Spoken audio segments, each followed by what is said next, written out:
intinya jangan takut untuk mencoba apapun itu.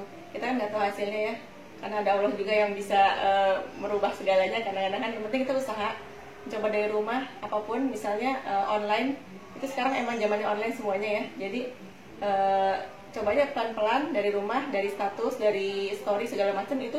Kadang-kadang dari kalau misalnya emang produk kita cocok atau misalnya punya nilai sendiri, itu pasti nanti dari mulut ke mulut bakal terus ada gitu. Bismillah aja, jangan takut untuk mencoba. Meskipun dari kecil-kecil, siapa tahu nanti bisa jadi besar.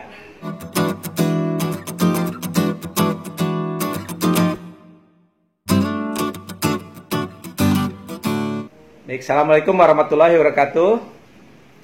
Selamat bertemu kembali di channel Berani Jadi Pengusaha. Jadi hari ini nih saya mau ngobrol dengan seorang ibu ya, yang bisnisnya dari rumah. Monggo diperkenalkan namanya sama usahanya. Assalamualaikum warahmatullahi wabarakatuh. Saya Ika, kalau asalnya dari Cirebon, cuman kebetulan saya mulai usaha rendang. Namanya apa? Namanya Iko Rendang. Nah, kan dari Cirebon nih. Ya. Kenapa rendang nih? Asalnya gimana nih? Asal muasalnya gini nih. Ceritanya dulu waktu saya kecil itu emang tinggalnya di Pekanbaru, Sumatera. Dan di situ itu banyak banget orang Padang. Pekanbaru itu emang banyaknya Padang sama Melayu percampuran. Dan kebetulan tangga-tangga itu banyak orang Padang. Jadi sehari-hari itu kita udah lidahnya lidah Padang ya. Diajarin masakan rendang, balado, segala macam tentang masakan Padang. Nah, jadinya dari kecil tuh udah belajar, lihat ibu juga kan senangnya masakan, akhirnya jadinya karena ikut dari Pekanbaru ya. Jadinya sehari-hari itu kita biasanya malah masakan Padang. Oh, jadi itu resepnya resep dari keluarga ya? Iya. Nah, akhirnya udah tuh, akhirnya saya kuliah ke Bandung, terus berumah tangga, terus baru kepikirannya malah udah lama ya, udah rumah tangga, terus kepikiran ide sih dari suami sebenarnya. Terus ada temennya yang orang Padang juga, nih coba belajar lagi, diinin lagi gitu, resep-resep yang dulunya kita bisa kolaborasi atau gimana gitu. Akhirnya pas di Bandung kebetulan pas lagi kuliah itu kita sempet nyobain rendang itu dalam kemasan. Biasanya kan kita kan beli rendang kan di rumah makan Padang langsung. Nah baru kali ini ternyata rendang juga bisa loh dalam kemasan gitu, di packing bagus dan bisa jadi oleh-oleh gitu. Akhirnya muncullah ide pas udah sekian tahun ya, muncullah ide, kan bisa juga tuh masak rendang sehari-hari gitu. Coba kita ntar kolaborasi sama yang lain atau belajar lagi sedikit-sedikit lagi sama orang Padang asli bener-bener. Akhirnya belajarlah saya sama ibunya temennya yang orang Padang bener. Jadinya emang resep-resep Padang banget, tapi kolaborasi akhirnya kita kulik-kulik lah ya, gimana yang cocok. Akhirnya pakai sedikit-sedikit kita tester ke teman-temannya, mana yang kurang apa, akhirnya jadilah resep yang sekarang. Oke. Nah dulu bagaimana tuh mulai usahanya? Modalnya berapa? Gimana tuh mulainya? Oke, mulai usahanya sebenarnya sih dari itu pertama kali kita cuma beli daging sekilo aja. Terus itu emang sengaja untuk tester di kantor-kantor kayak gitu. Nah nanti udah pas dengan resep-resepnya, baru mulai sedikit tuh. Kalau nggak salah sih mungkin yang pertama itu 4 kilo lah, 3 kilo gitu. Kalau 4 kilo, 3 kilo, kalau diuangkan berapa rupiah tuh? Diuangkan kan kita satu kilo kan 250 gram kemasannya. Itu kita jual waktu pertama-tama itu 65.000. Jadi kalau bahan bakunya berapa sih kalau 4 kilo daging itu kira-kira? Sekitar 500 sampai 600 lah waktu itu ya. 500.000. 500.000. Oh, jadi modal 500.000 udah bisa mulai usaha ya? Iya. Oh, itu, nah kan dikemasnya per packing itu berapa tuh? 250 gram. 250 gram. Oke, jadi sekilo bisa dapat 4. Dijualnya berapa tuh? 65.000 kali kan jadi 12, jadi 4 berarti 16 ya? 16. 65 kali 16 jadi berapa? 65 kali 16. 600 dapat ya sekitar lumayan 200.000 apa ya, apa ya? 65 kali 16. Iya. Sejutaan lah ya. Sejutaan. Iya. Lumayan kan? Iya, dengan modal 500.000 mungkin bisa keuntungan mungkin kalau bisa kita kerjain sendiri itu bisa 50%. 100% ya? Ya, 100% dari modal. Ya, 50%. Tapi kalau misalnya kita ada karyawan dan segala macam itu mungkin berkurang karena kan kita harus bayar karyawan. Karena awal-awal masih sedikit, jadi saya masih sendiri waktu itu. Paling dibantu suami untuk kayak belanja dan segala macam. Oh, terus awalnya tadi kasih tester. Karena teman yang paling banyak ini ya suami, jadinya ketemu ke kantor. Terus setelah itu di mana sekarang jualannya, lewat apa medianya nih? Awalnya karena yang dari kantor itu lumayan ada beberapa teman dari teman ke teman gitu kan, terus ada yang cocok akhirnya jadi langganan. kemudian kan kata suami nggak bisa juga kalau terus-terusan cuman kalangan kantor teman-teman aja. Akhirnya mulailah kepikiran untuk di marketplace. Dan di situ kita online akhirnya. Pertama kali di apa tuh? Tokopedia. Di Tokopedia. Pertama kali Tokopedia. Terus itu emang awalnya untuk merintis untuk bisa ada orang yang beli itu kan agak susah pertama-tama. Akhirnya cari ide tuh gimana. Akhirnya teman-temannya disuruh lewat Tokopedia dulu.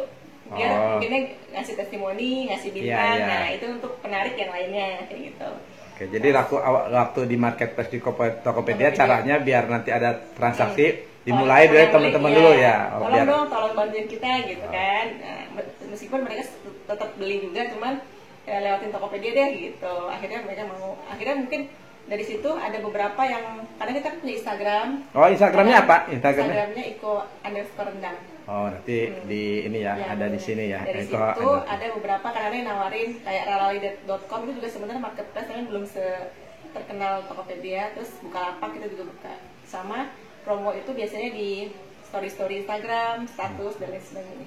Itu udah sampai mana aja nih sekarang yang belinya nih? Alhamdulillah kita kan udah jalan 3 tahun. Oh, udah 3 tahun. Iya, tahun ketiga itu awal-awalnya nggak nyangka juga bakal ada yang sampai ke luar negeri. Oh, di kemana tuh pesan teman? Pertama kali mungkin waktu itu saya juga lupa ya, Jepang apa ke Singapura gitu. Pertama kali. Dan ada juga beberapa yang kita nggak kenal.